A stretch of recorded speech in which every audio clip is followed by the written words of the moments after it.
नमस्कार। एक शिक्षक के रूप में अब की बार ग्रीष्मावकाश में आपको मकान सूचीकरण एवं मकान गणना का कार्य करना है। इस संबंध में शिक्षकों के प्रशिक्षण भी चल रहे हैं। इस चैनल के द्वारा भी इम्पोर्टेंट वीडियोस आपको प्रोवाइड की जाएंगी, जिसमें आपकी जनगणना संबंधित हेल्प करने का प्रयास किया जाएगा। आप सभी जानते हैं ग्रीष्मावकाश में आपको यह कार्य करना है, तो मांग यह भी होनी चाहिए कि जितने दिन भी कार्य किया शिक्षकों ने, उसके बदले उन्हें ईएल मिले। इस संबंध में कुछ राज्यों में कार्रवाई गतिमान है। अगर किसी राज्य में आदेश पारित होता है तो निश्चित रूप से अन्य सभी राज्यों में उस प्रकार के आदेश देखने को मिल सकते हैं, जिसमें शिक्षकों को ग्रीष्मावकाश में कार्य करने के बदले कुछ ईएल दिए जाएं। हम जनगणना की बात करेंगे। आप सभी जानते हैं यह एक अनिवार्य कार्य है। इसके पहले 2011 की जनगणना से ही सारे जो अभी आंकड़े हैं वो प्रस्तुत किए जाते रहे हैं। अब 2027 में जनगणना होने जा रही है। आपकी ट्रेनिंग हो रही है, प्रशिक्षण हो रहे हैं, लेकिन हम प्रतिदिन 5 से 10 मिनट के लगभग एक वीडियो सीरीज बना रहे हैं। इसमें पूरा का पूरा जो आपको जनगणना किस प्रकार से करना है, किस प्रकार से नक्शा बनाना है, ये सारी चीज़ें आपको बताएंगे। तो आज पहली वीडियो है, तो थोड़ा सा हम इंट्रोडक्शन कर देते हैं। 5 से 10 मिनट में आपको चीज़ें समझ में आ जाएंगी आसानी से। ट्रेनिंग हो रहा है तो आपको सुबह 10 बजे से लेकर शाम को 4-5 बजे तक ट्रेनिंग चल रही है, तो उसी का कोर कॉन्सेप्ट आप 10 मिनट में समझ लेंगे। ठीक है, तो समय कम रहेगा आपका और चीज़ें आपकी बेहतर रहेंगी। जनगणना क्या है? एक संवैधानिक प्रक्रिया है, जानते हैं। हमारे संघ सूची में उल्लिखित अनुच्छेद 246 के अंतर्गत कभी कभी उच्चाधिकारी आकर हमसे प्रश्न पूछते हैं, तो ये चीज़ें हमें थोड़ी सी पता रहेंगी तो हम उसका उत्तर दे लेंगे। ठीक है, जनगणना अधिनियम 1948 के तहत ये मैनेज हो रहा है। तो ये एक सर्वे नहीं है, ऐसा नहीं कि सामान्य सर्वे हो रहा है, कोई भाग ले रहा है, कोई भाग नहीं ले रहा है। इसमें सबको भाग लेना, तो ये एक अनिवार्य प्रक्रिया है। ठीक है, कानूनी रूप से अनिवार्य एक राष्ट्रीय कार्य है, तो इसमें सबको यहाँ पर शामिल करना है आपको। महत्व क्या है? देखिए, 1872 में पहली बार जनगणना हुई थी, आप सभी जानते हैं, और उसके बाद से यह 16वीं जनगणना है और होनी थी 2021 में, लेकिन कोरोना वगैरह की वजह से यह थोड़ा सा पोस्टपोन हुआ 2011 के बाद 2021 में, लेकिन अब 2027 में जाकर हो रहा है। तो 1947 के बाद ये 8वीं जनगणना है। ठीक है सर, 8वीं जनगणना है और इसमें दो लोग जो है मुख्य रूप से यहाँ पर भूमिका अदा करेंगे, एक तो प्रगणक और एक पर्यवेक्षक। एक शिक्षक के रूप में आप प्रगणक के रूप में नियुक्त हो ज़्यादातर लोग, और कुछ लोग पर्यवेक्षक हैं, ज़्यादातर लेखपाल लोगों की भी नियुक्ति इसमें हुई है। तो प्रगणक और पर्यवेक्षक, इन्हीं के ऊपर पूरी की पूरी जिम्मेदारी है। ये जो पूरी जनगणना है ग्राउंड लेवल पर इन्हीं लोगों को कार्य करना है। ठीक है, इसमें शिक्षकों की नियुक्ति हुई है। तो इसमें आप सभी जानते हैं कि आपको विजिट करना होगा। आप बिना प्रगणक के कोई भी जनगणना यहाँ पर संभव नहीं है। जाहिर सी बात है भाई, अब आप जाएंगे, फील्ड विजिट करेंगे, हर घर का सर्वे करेंगे, तो ये सारी चीज़ें आपको करना है। ठीक है, तो अगर आप सही आंकड़ा प्रस्तुत करेंगे तो उसी के आधार पर हमारे देश की जो जनगणना है वो वास्तव में एक्यूरेट हो पाएगी। अगर यहाँ पर एक्यूरेसी नहीं रहेगा तो फिर कहीं ना कहीं वो भी एक्यूरेट नहीं हो पाएगा जो वास्तविक जनगणना होगी। ठीक है, तो अब इसमें आपको क्या करना है? जनगणना से प्राप्त आंकड़े किस कार्य में उपयोग होते हैं? अब आप जानते हैं कि सरकार के द्वारा जो भी योजनाएं बनाई जाती हैं उन सब में जनगणना का मतलब प्रयोग होता है कि हाँ कितने लोग हैं, उसी के हिसाब से चीज़ें उसका वितरण होता है। जैसे कल्याणकारी योजनाएं सरकार चला रही है, गरीबों किसानों छात्रों के लिए योजनाएं चला रही है, राशन आवास ये सब, और संसाधनों का वितरण हो रहा है किस प्रकार से, स्कूल, अस्पताल, सड़क, पानी। अब कहाँ पर जनसंख्या ज़्यादा है उसके हिसाब से वो चीज़ें प्रोवाइड की जाती हैं और सरकार इसमें निर्णय लेती है जो भी डाटा आपके द्वारा प्रस्तुत किया जाएगा। इसके अलावा निर्वाचन क्षेत्रों का परिसीमन भी होगा, कहाँ पर कितनी जनसंख्या है उसके हिसाब से संसदीय क्षेत्र। जैसे आप जानते हैं कि हर जगह हमारे यहाँ 545 जो लोकसभा की सीटें हैं तो वो भी जनसंख्या के आधार पर ही बनाई गई हैं। तो अगर जनसंख्या बढ़ रही है तो कहीं ना कहीं वो भी संख्या बढ़ सकती है। ठीक है, चुनाव क्षेत्र तय करना जनसंख्या के आधार पर सीटों का बंटवारा वगैरह हो सकता है। तो गलत डेटा अगर आप देंगे साहब तो गलत योजना हो जाएगी, और सही डेटा देंगे तो सही विकास होगा। इसलिए आपको ये ध्यान देना है। अब आपकी जो जनसंख्या है एक्चुअली वो 2 चरण में होने वाली है, 2 चरण में। ठीक है, पहला चरण जिसमें मकान सूचीकरण और मकानों की गणना करेंगे 2026 पर, जो आप करने जा रहे हैं, जिसकी आपको ट्रेनिंग दी जा रही है। ठीक है, इसमें आपको क्या करना है? मकान का विवरण तैयार करना है, उसमें सुविधाएं कौन कौन सी, मकान के भीतर कौन कौन सी सुविधाएं हैं, वो सारी चीज़ें हैं आपको प्रोवाइड मतलब आपको बनानी है। ठीक है, आपको चीज़ें समय के साथ प्रोवाइड की जाएंगी, भरना रहेगा आपको जो भी सुविधाएं हैं, और एसेट्स क्या हैं, परिसंपत्तियां क्या क्या हैं, उस पर आपको मतलब की जानकारी जुटानी है। उद्देश्य यह है कि हर क्षेत्र की भौतिक स्थिति को समझ सकें। ठीक है, और अगले चरण के लिए यानी कि इसके बाद जब हम मकान गणना कर लेंगे तो उसके बाद फिर हम उस मकान में रहने वाले लोगों की संख्या का आंकड़ा निकालेंगे। ठीक है ना, तो यहाँ पर अगले चरण के लिए आधार बनाना ये मकान सूचीकरण का एक कार्य है। इसके बाद जब दूसरी जो आपकी भाग है, दूसरा हिस्सा है, इसमें आपको जनसंख्या की गणना करना 2027 में। ठीक है, इसमें क्या होगा? इसमें हर व्यक्ति का एक व्यक्तिगत विवरण आप भरेंगे, उसमें नाम है, आयु है, आदि ये सभी ये लिंक है। अब इसमें क्या है कि अभी 2011 में जो जनगणना हुई थी वो ज़्यादातर कागजी कार्रवाई हुई थी, लेकिन अब की बार ऐप के माध्यम से आपको कार्य करना है। यहाँ तक कि जो प्रत्येक नागरिक है वो स्वयं से भी अपने आंकड़े भर सकता है, उसको आपको वेरिफिकेशन उसका करना होगा। ठीक है ना, तो महत्वपूर्ण बात यह है कि एक नीति निश्चित है और उसी समय पर ये सारी चीज़ें आगे होंगी। तो ये आपको ध्यान देना है कि रियल टाइम स्नैपशॉट आप ऐप के माध्यम से करेंगे, वहाँ पर जाएंगे तो एक जो लोकेशन वगैरह शेयर करता है आप उसके थ्रू आपको फिर आगे की मतलब जो चीज़ें हैं आप उसका रिकॉर्ड बनाएंगे कि हाँ कहाँ पर कितने लोग हैं। ठीक, अब मकान सूचीकरण का महत्व क्या है? मकानों की स्थिति और सुविधाओं की जानकारी देता है, पूरे क्षेत्र का फ्रेमवर्क तैयार करता है और इसके आधार पर हम आगे जनसंख्या की गणना करेंगे। ठीक है, अगर मकान सूचीकरण गलत करेंगे तो जनगणना प्रभावित होगी, आप जानते हैं। अब डिजिटल परिवर्तन जो हुआ है उसी के हिसाब से, जो कि हमारे जो पुराने शिक्षक हैं जो थोड़ा मोबाइल के प्रयोग में सहज नहीं महसूस करते हैं, उनके लिए चीज़ें थोड़ी सी चैलेंजिंग होंगी। तो धीरे धीरे उनको, चूंकि विभाग ने इतना कार्य करवा दिया है मोबाइल में, कि धीरे धीरे वो पिछले 2-3 सालों में वो काफ़ी हद तक पारंगत तो हो ही गए होंगे। नहीं हो गए होंगे तो अब हो जाएंगे इस प्रक्रिया में। ठीक है, इसमें मोबाइल ऐप के द्वारा आप डेटा संग्रह करेंगे, जैसा कि मैं पहले भी कहा। ऐप आएगा इनका ऑफिशियल सेंसर 2027 HLO ऐप, और इसी के माध्यम से आप हाउस लिस्टिंग का कार्य करेंगे। ठीक है, अब पहले कागज होता था, मोबाइल, चूंकि AI का ज़माना है, डिजिटल सारी चीज़ें हो गई हैं, टेक्निकली इतना हम आगे निकल चुके हैं, तो उस हिसाब से आपको जनगणना करनी है। इसके स्पीड आपका तेज़ रहेगा। पहले भरा जाता था, आप सारी चीज़ें मोबाइल से ही आपकी हो जाएंगी।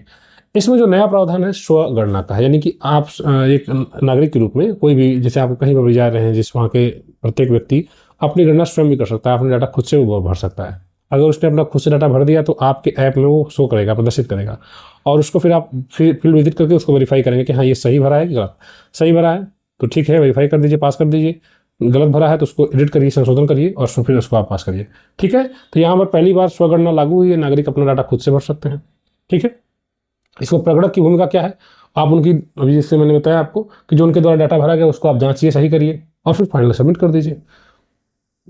ब्लाइंड ट्रस्ट नहीं करना है आपको कि हाँ इसने भर दिया तो वही वेरीफाई कर देना है। ठीक है, तो कोई भी आप नागरिक अगर भर दे रहा तो एक प्रगणक के रूप में आपके लिए अनिवार्य है कि आप उसके द्वारा दिए गए सूचनाओं को एक बार उसके विजिट करके वेरीफाई कर लीजिए। ठीक है, अनिवार्य है। तो जनगणना एक संवैधानिक कार्य है, समझ लीजिए आप। 2027 की जो जनगणना है 16वीं जनगणना 1872 के बाद, इसमें मुख्य कार्य प्रगणक और पर्यवेक्षक का है, और इसका उपयोग होगा योजनाओं में, संसाधन वितरण में, निर्वाचन परिसीमन में। ठीक है, 2 चरणों में जनगणना हो रही है, हमने आपको पहले बताया। 2026 में मकान सूचीकरण का कार्य हो रहा है, जिसके लिए आपकी ट्रेनिंग चल रही है। 2027 में जनसंख्या की गणना होगी। ठीक, तो ये आपको समझना है। आगे देखेंगे इसमें, और आप इसमें प्रगणक और पर्यवेक्षकों की भूमिकाओं को भी देख लीजिएगा सर। ठीक, अब आप प्रगणक के रूप में नियुक्त हैं, तो आप कार्य शुरू करने से पहले सभी निर्देशों को पढ़ें, परिभाषाएं और धारणाओं को स्पष्ट करें, क्या क्या आपको करना है, क्या क्या उसमें निर्देश दिए गए हैं। जैसे मोबाइल ऐप के उपयोग का अभ्यास करें, जो मुख्य चीज़ें हैं मैंने उस पर डिस्कशन कर दिया। आपको जनगणना का कार्य करना है, अभी हाउस लिस्टिंग का कार्य करना है, तो पहले मोबाइल में ऐप जो है उसका टेक्निकली किस प्रकार से उसको यूज़ करते हैं उसको सीखें। ठीक है, उसको आपका प्रशिक्षण दिया जाएगा। तो मोबाइल ऐप के उपयोग का अभ्यास करिए। निर्धारित समय सीमा में सटीक डाटा संग्रह लक्ष्य है, यानी कि समय फिक्स किया जाएगा, उसी में आपको डेटा संग्रह करना है। जब आप बार बार मतलब जा रहे हैं, 4 घर 5 घर का कर दे तो उसको आपको सिंक करना रहता है। ठीक है, तो ये सब चीज़ें आगे करेंगे। तो कोई भी डाउट है तो आप अपने पर्यवेक्षक से करें। जब आप फील्ड में विजिट करेंगे, तो जैसे किसी घर पर जा रहे हैं, वहाँ का आंकड़ा भर रहे हैं अपने ऐप में, फिर दूसरे घर का, तीसरे घर का, तो सिंक करेंगे तो फिर वो सर्वर पर चला जाएगा। ठीक है, नहीं सिंक कर पाएंगे, नेटवर्क डाउन हो जाएगा, तो फिर वो कोलैप्स हो जाएगा, फिर से आपको करना पड़ेगा। ठीक, अब आप जब जाएं तो क्षेत्र में प्रवेश से पहले स्थानीय जो प्रमुख व्यक्ति हैं, ग्राम के प्रधान हैं, या गांव का जो मुखिया है, सरपंच जिसको बोल सकते हैं आप, या कोई वहाँ के जो प्रतिष्ठित व्यक्ति है, उससे संपर्क बनाएं। अपना पहचान पत्र अपने साथ रखें, क्योंकि हमारे भारत देश में बहुत सी वो हैं, क्या कहते हैं, मिसकॉन्सेप्शन होता है, या फिर लोग ऐसी धारणाएं बना लेते हैं कि शायद ये कुछ ऐसा सूचनाएं एकत्र की जा रही हैं जो हमारे लिए फ़ायदेमंद नहीं है, तो वो विरोध भी कर सकते हैं। ग्रामीण क्षेत्रों में ऐसा देखने को मिल सकता है। तो एक शिक्षक के लिए यह बहुत आवश्यक है कि उस चीज़ों को एडजस्ट करें, विनम्रता से बात करें, बौद्धन और परिचय के साथ बातचीत करेंगे तो बेहतर रहेगा। ठीक है, क्योंकि आपका अनिवार्य कार्य है। ऐसा नहीं है कि जल्दबाजी में आपको प्रश्न पूछना है, आपको विश्वास बना के रखना है सामने वाले से। ठीक है, और आप उत्तरदाता को स्पष्ट बताएं कि ये जो जनगणना है, कभी कभी वो हमसे जो ग्रामीण क्षेत्रों में लोग कहते हैं कि इसका सरकार ये करेगी वो करेगी, उसका निगेटिव वे में लेकर जाते हैं। आपको बताना होगा कि आपकी पूरी जानकारी गोपनीय है, और ऐसा नहीं है कि राइट टू इन्फॉर्मेशन एक्ट के अंतर्गत ये आने वाला है, ऐसा नहीं है। इससे इसको छूट दिया गया, यानी इसकी डाटा का प्रयोग कोई नहीं कर सकता सार्वजनिक रूप से। ठीक है, तो उजागर नहीं किया जाएगा, तो गोपनीयता है। इसका प्रयोग केवल सांख्यिक उद्देश्यों के लिए, कि हाँ कि हमारे देश में कितनी एक्चुअली संख्या हो रही है, कितने पुरुष हैं, कितने महिलाएं हैं, कितने बच्चे हैं, इन सब का उपयोग होगा इसके हेतु। और व्यक्तिगत जानकारी का प्रकटीकरण दंडनीय अपराध है, तो ऐसा नहीं होगा कि किसी की व्यक्तिगत जानकारी को पब्लिश नहीं किया जाएगा। ठीक है, ये अभी मैंने बताया है। अब प्रगणक के कर्तव्य क्या है? आप एक शिक्षक के रूप में HLO कार्य कर रहे हैं, उसके पहले आप प्रशिक्षण में उपस्थिति आपकी अनिवार्य होनी चाहिए। प्रशिक्षण चल रहा है, आप अपनी उपस्थिति वहाँ पर कराएं, अनुदेश पुस्तिका को पढ़ें, प्रश्नों का अध्ययन उसमें करें। और उसमें जब आपका ट्रेनिंग वगैरह हो जाएगा तो उसमें आपको कुछ चीज़ें मिलेंगी, किट मिलेगा, स्टेशनरी मिलेगा, CST सूची मिलेगी, पुस्तिकाएँ वगैरह मिलेंगी। इसके बाद आप HLO मोबाइल ऐप डाउनलोड कर लीजिएगा, ठीक है। इंस्टॉल करिए, उसको रन कराइए अपने मोबाइल में, ठीक। और ऐप के संचालन का थोड़ा सा प्रैक्टिस कर लीजिएगा, ठीक। और उसमें सबसे महत्वपूर्ण प्रक्रिया है वो सेल्फ इन्वेस्टिगेशन की प्रक्रिया को समझिए। जब कोई भी व्यक्ति अपने से नामांकन कर रहा है तो उसके प्रक्रिया को समझिए और आप किस प्रकार से उसको वेरीफाई करेंगे, किस प्रकार से एडिट करेंगे, ये प्रक्रिया समझेंगे। इससे जैसे जैसे समय बीतेगा हम आपको और चीज़ें बेहतर स्पष्ट बताएंगे, ऐप के प्रयोग को भी बताएंगे, चीज़ें आपको धीरे धीरे प्रोवाइड की जाएंगी। तो जैसे जैसे मतलब अभी तो ट्रेनिंग वगैरह चल रही है, आगे वक्त के साथ साथ चीज़ें आएंगी। अब कार्य के दौरान आपको क्या करना है, जब आप HLO का कार्य करेंगे तो क्या करेंगे, देखिएगा।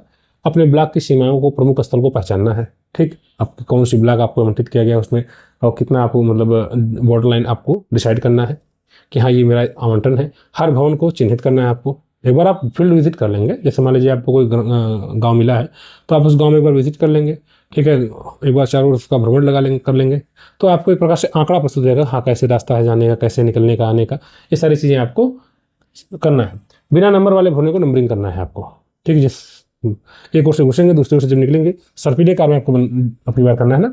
तो वो सारी चीज़ें अगले चैप्टर में हम देखेंगे। लेकिन ये आपको भी मुख्य कार्य करना है। इसमें डेटा का संग्रह करना है, हर मकान का, परिवार का दौरा अनिवार्य रूप से आप करेंगे, ठीक है। मोबाइल ऐप में डेटा प्रविष्ट करेंगे और स्वगणना ID लेकर सत्यापन करेंगे, ठीक है। यानी कि किसी अगर गांव ग्रामीण क्षेत्र में जा रहे हैं, किसी परिवार ने स्वयं से अपनी ID बना कर डाटा भर दिया है तो उससे ID लेकर आप उसको वेरीफाई करेंगे, ठीक है। नहीं उसने किया तो आप अपने ऐप से करेंगे, ठीक है। ये दोनों तरीके हैं। मानचित्रण करेंगे, ऐप से आप मानचित्र को डाउनलोड करेंगे, नजरी नक्शा बनाना है, ठीक है। आगे की प्रक्रिया हम जानेंगे, अगली वीडियो में जानेंगे। नजरी नक्शा बनाना जिसमें भवन है, सड़क है, गली है, महत्वपूर्ण स्थल है, मंदिर है, स्कूल है, इन सबको आप दर्शाएंगे, ठीक। तो ये नक्शा बनाने का कार्य भी करना है आपको, आगे हम उस पर डिस्कशन करेंगे अगली वीडियो में, ठीक है। ध्यान दीजिएगा, प्रत्येक प्रविष्टि के बाद समीक्षा करिए, रिव्यू करिए, 5-6 घरों के बाद डेटा को सिंक कर दीजिए। डेटा और सही होना चाहिए। जैसे 5-6 घर का फॉर्म भरा आपने, उसके बाद आपने डेटा को सिंक नहीं किया, अगर सर्वर छूट गया तो फिर वो उसी तरह पेंडिंग रह जाएगा। तो आप को 4-5 फॉर्म भर लें तो उसको सिंक कर दे, सिंक करेंगे तो सर्वर पर चला जाएगा, फिर आगे बढ़े। इस प्रकार से कार्य करने हैं आपको, ठीक है।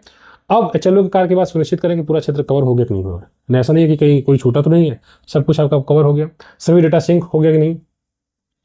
आप जो निपुण वगैरह ऐप है उसमें भी करते हैं, डेटा सिंक होगा उसी तरह से। ऐप में ब्लॉक को कंप्लीट मार्क करें अगर हो गया तो, और पर्यवेक्षक को आप सूचित कर दें। आपको कोई भी टेक्निकली सपोर्ट चाहिए तो पर्यवेक्षक रहेंगे, पर्यवेक्षक को इस मामले में ज़्यादा जानकारी होती है अगर लेखपाल वगैरह हैं, क्योंकि उनको ग्रामीण क्षेत्र का वही कार्य कर रहे होते हैं, तो खसरा खतौनी उनका निकालना होता है, देखना रहता है। तो वो उनको एक प्रकार से आंकड़ा रहता है कि हाँ किसका क्षेत्र कहाँ तक है, तो उन्हें इस क्षेत्र में बेहतर जानकारी रहती है। अगर मोबाइल ऐप संभव ना हो चलाना तो पेपर अनुसूची का उपयोग करें, निर्धारित समय में वेब पोर्टल पर फिर उसके बाद डाटा को अपलोड करना पड़ेगा, ठीक है। तो अगर ऐसा होता है कि वैसे इसका प्रयास न करें क्योंकि इसमें फिर आपके लिए और काम बढ़ जाएगा, ठीक है। अगर आप कागजी कार्य करेंगे फिर उसको अपलोड करना पड़ेगा, तो एक कठिनाई होगी इसमें। आगे देखिए पर्यवेक्षक के कार्य क्या है। सुपरवाइजर जो है उनके क्या कार्य होंगे, प्रगणकों के कार्य की निगरानी करिए, यानी कि एक पर्यवेक्षक है तो उनके अंडर में 3-4 प्रगणक हैं, ठीक है। इनके अंडर में उनको मैनेज करना है कि हाँ सभी कोई टेक्निकली सपोर्ट करिए, कोई रिक्वायरमेंट है तो उनको आप फुलफिल करेंगे। प्रगणक जिम्मेदारियां यही है कि सभी प्रगणकों की प्रशिक्षण में उपस्थिति सुनिश्चित कराइए, सामग्री प्राप्त कराइए, सुनिश्चित करिए, और प्रत्येक ब्लॉक की सीमाओं और स्थलों का आप निरीक्षण करिए। त्रुटि मिलने पर चार्ज अधिकारी को सूचित करिए और संशोधित मानचित्र का उपयोग करके आप उसको सुनिश्चित करिए, ठीक है।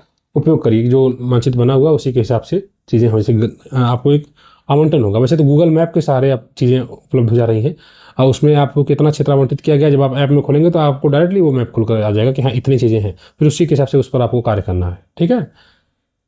निगरानी करना है आपको, फील्ड विजिट करते रहना है, कोई क्षेत्र छूटे नहीं सुनिश्चित करना है, और प्रगणकों की डेटा की जांच करना है, यानी कि प्रगणक जो भी डेटा दें उसकी जांच करेंगे आप, ठीक है। अब डेटा को कंट्रोल करना है, सभी डेटा सिंक हुआ या नहीं। जैसे प्रगणक को भी हमने बताया कि जब 4-5 गांव कर ले रहे हैं, 4-5 घर कर ले रहे हैं तो उसके बाद उसको सिंक कर रहे हैं, तो वो देखना है कि हो रहा है कि नहीं हो रहा है प्रॉपर वे में। तो एक प्रकार से ना उनकी हेल्प करने के लिए ये है। अब 4-5 पर 1 है, ठीक। सुपरवाइजर ब्लॉक को कंप्लीट मार्क किया गया है नहीं, सेल्फ इवैल्यूएशन डेटा को विशेष जांच करना है क्योंकि वो स्वयं से भरा जा रहा है, नागरिक स्वयं भर रहा है, तो उसकी विशेष जांच करनी है, ठीक है। कागजी डेटा की समय पर ऑनलाइन एंट्री सुनिश्चित करना है, चार्ज अधिकारी द्वारा दिए गए अतिरिक्त कार्य को करना है। इसके अलावा इसका मानदेय वगैरह है, ठीक है। संक्षिप्त सारा अगर हम देखें तो अभी आपने देखा कि आपको ऐप चलाना आना चाहिए, व्यवहार आप विनम्र रखिए, पेशेवर हो, पहचान पत्र अपने साथ रखिए, हर घर का कवरेज आपको सुनिश्चित करना है, एक शिक्षक के रूप में आप कार्य कर रहे हैं, डेटा सटीक हो, पूर्ण हो और समय पर सिंक कर दें आप, और गोपनीयता बनाए रखना आपका दायित्व है, ठीक है। प्रगणक बराबर डाटा संग्रह करता है। प्रगणक का काम यही है कि डेटा को संग्रह करे, और पर्यवेक्षक का कार्य है नियंत्रण करे और उसका परीक्षण करे। ठीक है, तो इस प्रकार से आपने इसको भी देख लिया। अब प्रगणकों के और पर्यवेक्षकों के अधिकार, ये छोटा सा अगला लास्ट पार्ट है इसका वीडियो का। इसमें देखिएगा जनगणना कार्य कानूनी अधिकार है।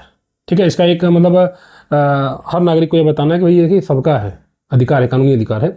ऐसा नहीं है कि ऑप्शनल है, कुछ लोग कहेंगे नहीं मुझे नहीं करना है, तो ऐसा नहीं है, ये सबके लिए अनिवार्य है। ठीक है, प्रगणक पर्यवेक्षक के अधिकार और संरक्षण को भी स्पष्ट करना और कर्तव्य न निभाने पर दंड। नहीं, आपके भी कुछ अधिकार है। अगर एक प्रगणक के रूप में आपकी नियुक्ति है तो आपको क्या अधिकार मिले हुए हैं उस पर चर्चा होगी इस वीडियो में। नियुक्ति कानूनी रूप से मान्य है आप, और नियुक्ति पत्र जनगणना अधिनियम 1948 के अंतर्गत आप जारी हुआ है। आपकी जल्द ही आपको नियुक्ति पत्र प्राप्त होगा उसका, जब आप आगे बढ़ेंगे तो। इसमें 2 पक्ष है, आपको संरक्षण दिया गया है और पेनाल्टी भी है। सामान्य काम नहीं है, बल्कि हमारी कानूनी जिम्मेदारी है, हमारे कुछ अधिकार भी हैं और कुछ हमारी जिम्मेदारियां भी हैं इस कार्य को करने में। जैसे प्रगणक का अधिकार यह है कि वह किसी भी घर परिसर में प्रवेश कर सकते हैं। जब आपको गणना करनी है तो प्रवेश करना ही पड़ेगा। ठीक है, उसमें आपको कोई रोक नहीं सकता। भवन पर नंबर अंकित करना है, नंबरिंग करना है, जनगणना से संबंधित प्रश्न पूछना है और उत्तर प्राप्त करना है। ठीक है, एक प्रगणक के रूप में आपको यह अधिकार दिया गया है, या पर्यवेक्षक के रूप में। लेकिन शर्त यह है कि वहाँ की परंपरा का भी ध्यान रखिएगा। कुछ जगह की परंपरा है तो उसकी अपनी परंपराओं का भी ध्यान रखिए, नहीं कि सीधे सीधे चले गए घर के अंदर घुस गए। ठीक, तो ऐसा नहीं करना है। यह अधिकार कानून रूप से मिला है, व्यक्तिगत नहीं है। इसका प्रयोग आप व्यक्तिगत रूप में नहीं करेंगे, आप जो कार्य दिया गया है उसी के आधार पर यह कार्य करेंगे। ठीक है ना, इसका उपयोग संतुलित और सम्मानपूर्वक करना है। स्वगणना का थोड़ा सा ध्यान दीजिएगा। नियम 222 जो है, नियम 2022 धारा 6D, इसमें उत्तरदाता स्वयं जनगणना फॉर्म भरता है। हमने आपको ये बात बताई कई बार कि स्वयं से भी फॉर्म भरा जाता है। जैसे अभी फॉर्म 6 भरा जा रहा था तो उसमें भी स्वयं से फॉर्म भरा जा रहा था, उसको BLO लोग वेरीफाई कर रहे थे। तो यहाँ पर भी वही काम करना, उत्तरदाता स्वयं जनगणना फॉर्म भरेंगे और ये कानूनी रूप से मान्य है, कोई दिक्कत नहीं, कोई भी व्यक्ति इसका उपयोग कर सकता है वेबसाइट पर विजिट करके। लेकिन प्रगणक उसके डेटा की जाँच करेंगे और आवश्यक अगर होगा तो इसको एडिट करेंगे। ठीक है, तो सेल्फ इंट्रोगेशन होने पर जिम्मेदारी खत्म नहीं होगी, ये ध्यान दीजिएगा। यानी आपको उसको वेरीफाई करना ही होगा। अब वो ये नहीं कि हाँ उसने तो अपने से भर दिया चलो उसका छोड़ो, नहीं, ऐसा नहीं करना है। उसने भर दिया तो भी आप उसको वेरीफाई करेंगे, उसको चेक करेंगे, एडिट करेंगे। ठीक है, जनगणना रिकॉर्ड याद दीजिएगा गोपनीय है, कोई भी व्यक्ति इसको नहीं देख सकता और कोर्ट में साक्ष्य के रूप में इसका उपयोग नहीं हो सकता। ठीक है, ये जो गोपनीय है, इसका अर्थ यह है कि डेटा जो भी दिया जा रहा है वो पूरी तरह सुरक्षित है, किसी भी स्थिति में व्यक्तिगत जानकारी उजागर नहीं हो सकती। ठीक, अब आपको ट्रेनिंग में यह मुख्य रूप से समझना है कि भरोसा बनाना आपको जरूरी है कि हाँ आप जा रहे हैं गांव में तो उसको बताएंगे देखिए भाई आपकी जानकारी पूरी तरह से गोपनीय है, उसका प्रयोग कहीं पर नहीं होगा, किसी प्रकार से उसको ओपन नहीं किया जाएगा। यह जनगणना की विश्वसनीयता का ही आधार है और इसको आपको सेवा के रूप में देखना है। जनगणना कार्य में लगाया गया समय मतलब आपकी नौकरी का एक हिस्सा है, यह भी ध्यान दीजिएगा। या कोई ऐसा नहीं कि अतिरिक्त आप काम कर रहे हैं, आपकी ऑफिशियल ड्यूटी शिक्षक के रूप में यह प्रावधान है कि हाँ शिक्षक को जनगणना में या चुनाव में लगाया जा सकता है, तो इसी वजह से जनगणना में आप लग रहे हैं। ठीक है, तो कोई भी कार्य अगर सद्भावना से किया गया तो आपके खिलाफ कोई कानूनी कार्रवाई नहीं होगी। कोई भी कार्य अगर आप सद्भावना से कर रहे हैं तो कोई दिक्कत नहीं है, ईमानदारी से काम करने पर आपको पूर्ण सुरक्षा है। लेकिन हाँ, अगर आपने कार्य को ठीक से नहीं किया, निर्देशों का पालन नहीं किया तो आपके ऊपर दंड लगाया जा सकता है, कार्रवाई हो सकती है। इसलिए शिक्षक इस चीज़ का विशेष ध्यान दें कि आप अपनी नौकरी को बचाते हुए सुरक्षित तरीके से ऐसा कार्य करें जो शोभनीय हो, जो मर्यादित हो। ऐसा ना हो कि कुछ ऐसा कार्य हो जो समाज के या मतलब उस परंपरा के, उस गांव के लोगों के ऐसा लगे कि हाँ ये सही नहीं है, तो कहीं ना कहीं दिक्कत हो सकती है। इसलिए इस चीज़ का विशेष ध्यान देंगे। शिक्षक को सिर्फ इन्हीं कार्य में लगाया जाता है। 3 आप जानते हैं, जनगणना में, आपदा राहत में और चुनाव कार्य में। तो इसमें जनगणना में आप लगे हुए हैं। ठीक है, शिक्षक इसलिए लगाया गया क्योंकि वो शिक्षित हैं, जिम्मेदार हैं, शिक्षक बेहतर हैं, ऑप्शन है सरकार के पास, इसलिए वो शिक्षकों को ड्यूटी लगाती है। ठीक, तो आप ध्यान दीजिएगा। इंपॉर्टेंट फैक्ट ये है कि जनगणना अधिनियम 1948 एक कानूनी अधिकार देता है। नियुक्ति पत्र आपको भी दिया जाएगा, वैध है, और धारा 8(9) के तहत आप घर में प्रवेश कर सकते हैं और आपको प्रश्न पूछने का अधिकार है। सेल्फ इम्यूनरेशन करेंगे नियम 2022 के तहत मान्य है, यानी कि स्वयं मतलब एक व्यक्ति के द्वारा स्वयं अपना फॉर्म भरा जा सकता है, उसको आप वेरीफाई करेंगे। धारा 15 कहती है कि जो डाटा दिया जाएगा वो गोपनीय रहेगा, कोर्ट में साक्ष्य के रूप में उसका प्रयोग नहीं होगा। धारा 15 ये कहती है सेवा काल में यह शामिल होगा, जो आपकी नौकरी कर रहे हैं उसमें शामिल हो जाएगा, और अच्छे विश्वास के साथ करेंगे, अच्छा ट्रस्ट रहेगा आपको तो उसको सुरक्षा दी जाएगा। आप अपने कर्तव्य का पालन नहीं करेंगे तो दंड भी है, और RT 2009 शिक्षकों को जनगणना कार्य में लगाया जा सकता है। ठीक है, तो इस प्रकार से इस पहले पार्ट में आपने जनगणना के बारे में बेसिकली चीज़ों को समझ लिया है। अगली वीडियो में हम नजरी नक्शा बनाना आपको सिखाएंगे, इस प्रकार से जब आप गाँव में विजिट करेंगे तो नक्शा किस प्रकार से बनाएंगे। धन्यवाद। आप इस चैनल को सब्सक्राइब जरूर करें।